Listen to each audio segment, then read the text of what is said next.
دن بدن کھلنے لگا ہے نعمت الاسلام یہ۔ بسم اللہ الرحمن الرحیم۔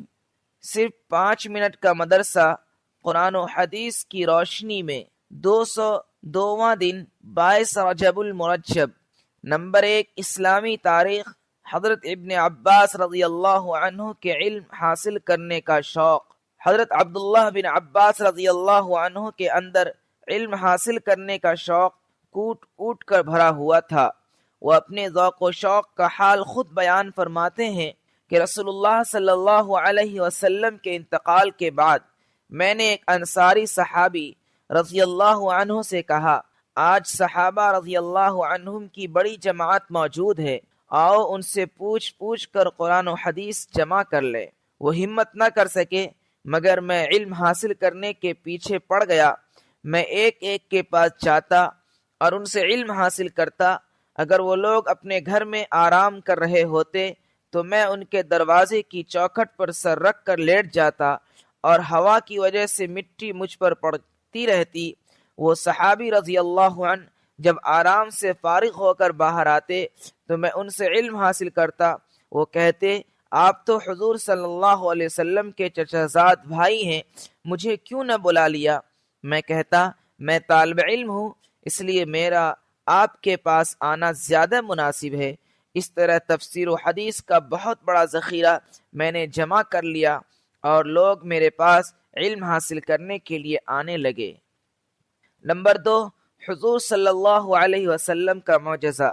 تھوڑے سے توشہ میں برکت۔ غزوہ تبوک میں جب سامان خوراک ختم ہو گیا اور لوگوں کو بھوک نے ستایا تو آپ صلی اللہ علیہ وسلم نے چمڑے کا بڑا دسترخوان طلب فرمایا، چنانچہ وہ بچھا دیا گیا۔ پھر آپ صلی اللہ علیہ وسلم نے لوگوں سے ان کا بچا کھچا سامان خوراک منگوایا۔ پس کوئی آدمی ایک مٹھی چنا کے دانے ہی لے آ رہا ہے، کوئی ایک مٹھی کھجوریں لا رہا ہے اور کوئی روٹی کا ایک ٹکڑا ہی لے چلا آ رہا ہے، یہاں تک کہ دسترخوان پر تھوڑی سی مقدار میں یہ چیزیں جمع ہو گئیں۔ پھر آپ صلی اللہ علیہ وسلم نے برکت کی دعا فرمائی۔ اس کے بعد فرمایا، اب تم سب اس میں سے اپنے اپنے برتنوں میں بھر لو۔ چنانچہ سب نے اپنے اپنے برتن بھر لیے۔ پھر سب نے کھایا، یہاں تک کہ خوب سیر ہو گئے اور کچھ بچ بھی گیا۔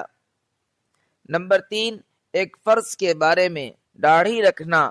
رسول اللہ صلی اللہ علیہ وسلم نے فرمایا، مونچھوں کو کترواؤ اور داڑھی کو بڑھاؤ۔ فائدہ، داڑھی اسلامی شعار میں سے ہے اور داڑھی رکھنا شریعت میں واجب ہے، اس لیے مسلمانوں پر داڑھی رکھنا ضروری ہے۔ نمبر 4، ایک سنت کے بارے میں، پریشانی دور کرنے کی دعا۔ جب پریشان کن حالات ہوں تو یہ دعا پڑھے، وَأُفَوِّضُ أَمْرِي إِلَى اللَّهِ إِنَّ اللَّهَ بَصِيرٌ بِالْعِبَادِ۔ ترجمہ، میں نے اپنے تمام حالات کو اللہ کے حوالے کیا، اللہ تعالیٰ اپنے بندوں کا نگہبان ہے۔ نمبر 5، ایک اہم عمل کی فضیلت، نماز عصر سے پہلے 4 رکعت ادا کرنا۔ رسول اللہ صلی اللہ علیہ وسلم نے فرمایا، جو شخص نماز عصر سے پہلے 4 رکعت سنتیں ادا کرے تو اللہ تعالیٰ اس کے بدن کو دوزخ پر حرام کر دیتے ہیں۔ نمبر 6، ایک گناہ کے بارے میں، راہ خدا سے ہٹ کر زندگی گزارنا۔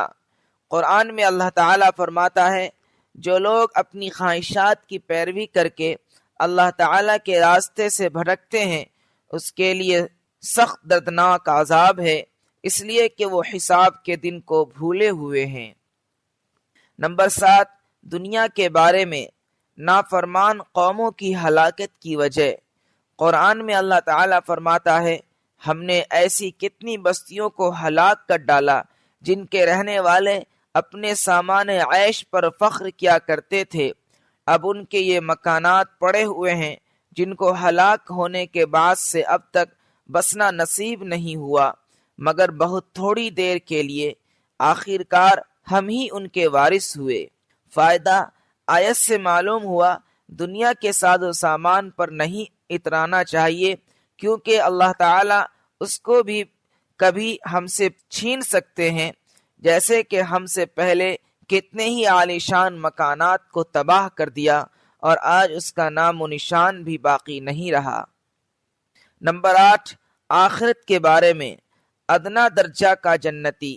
رسول اللہ صلی اللہ علیہ وسلم نے فرمایا، ادنا درجے کا جنتی وہ شخص ہوگا جس کے لیے 80,000 خدمت گزار ہوں گے اور 72 بیویاں ہوں گی، اور ایک موتی زبرجد اور یاقوت سے بنا ہوا خیمہ ہوگا جس کی لمبائی مقام جابیہ سے مقام صنعاء کے مانند ہوگی۔ نمبر 9، قرآن سے علاج، شہد کے فوائد۔ قرآن میں اللہ تعالیٰ فرماتا ہے، یخرج من بطونها شراب مختلف الوانه فیہ شفاء للناس۔ ترجمہ، ان مکھیوں کے پیٹ سے پینے کی چیز نکلتی ہے جس کے رنگ مختلف ہوتے ہیں، اس میں لوگوں کے لیے شفا ہے۔ فائدہ، شہد ایک ایسی قدرتی نعمت ہے جو مکمل دوا اور بھرپور غذا بھی ہے، جو ہر شخص اور ہر عمر والے کے لیے بے حد مفید ہے۔ خصوصیت سے صبح صبح نہار منہ اس کا استعمال بڑی بڑی بیماریوں سے حفاظت کا ذریعہ ہے۔ نمبر 10، نبی صلی اللہ علیہ وسلم کی نصیحت۔ ایک آدمی نے رسول اللہ صلی اللہ علیہ وسلم سے پوچھا، یا رسول اللہ، میں اپنے خادم کو کتنی بار معاف کروں؟ تو رسول اللہ صلی اللہ علیہ وسلم خاموش رہے، کوئی جواب نہیں دیا۔ پھر جب اس نے دوسری بار پوچھا تو رسول اللہ صلی اللہ علیہ وسلم نے فرمایا، ہر دن 70 مرتبہ معاف کرو۔